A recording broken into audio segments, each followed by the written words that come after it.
Welcome to TMZ Live. Harvey Levin here. Charles here. So we have been telling you about Wendy Williams. We dropped a documentary, which is on Tubi, which essentially shows Wendy confined to a room and has been for months and months and months. At the assisted living facility. She had freedom this weekend. She went from New York to Miami. That's her at Miami International Airport after she arrived to celebrate her dad's 94th birthday. And it was very interesting to see her out in public like this for the first time in a long time, and to see and hear the reaction of people, of fans seeing her in the airport. It was, and Wendy reacting to some of it.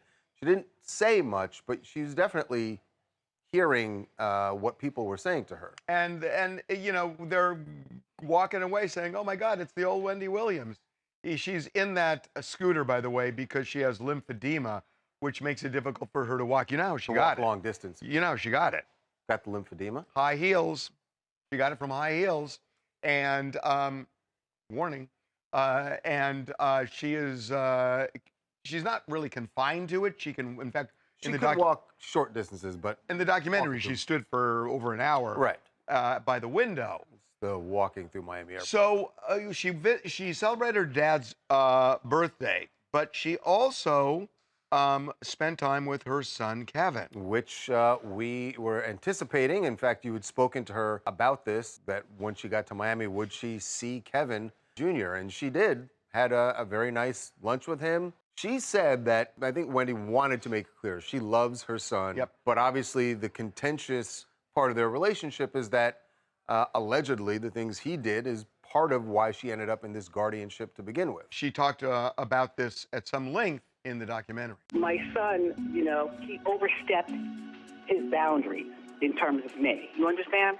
He overstepped his boundaries, and he was inappropriately using my money without telling me crap about it.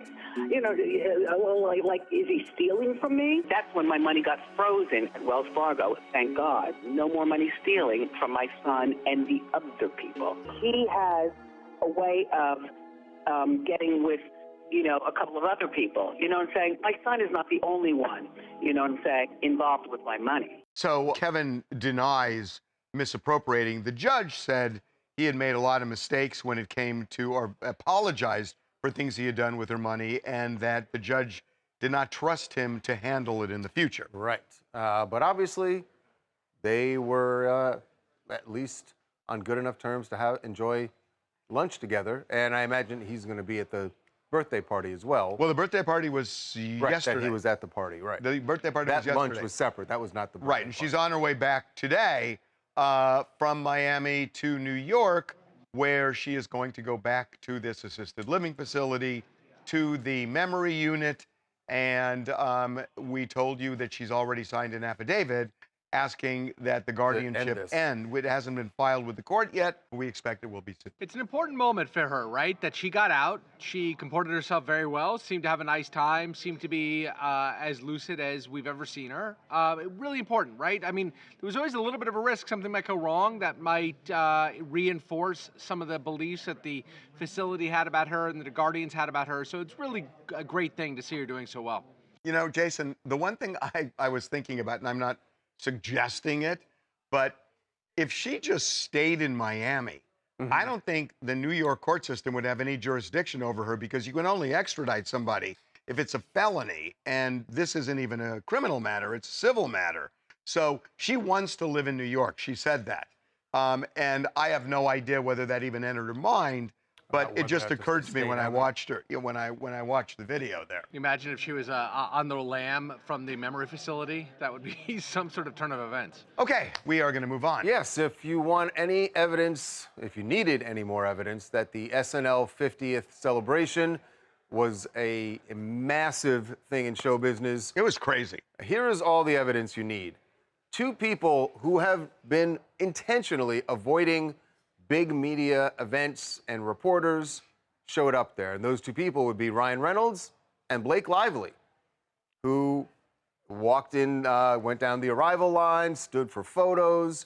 They didn't answer questions there, not that we expected them to. Nobody really got questions there. But, you know, obviously, they know the drill on this thing. and they are smiling the way Justin Baldoni is smiling in Hawaii. Right. Not a care in the world in the surface. We are unbothered. There are no issues here. We're not concerned about these lawsuits, and we're happy to go to trial, and everyone's... I got to tell you, they even, not only did they walk down the arrival line and smile for cameras, but they played off of the whole controversy and the legal battle. Well, he did. In the special. Well, she did too, I guess. She had a role in it, Yeah, too. you're This right. was the moment during the special where it came up. I have a question. Oh, hey, Ryan Reynolds. Hi. Hey. Ryan Reynolds, how's it going? Great. Why? What have you heard? Well, that was it. Yeah, that was it. It was little, subtle, but it was there, and certainly the look on Blake's face. And by the way, this was obviously clearly a scripted thing. They all knew what was going to happen.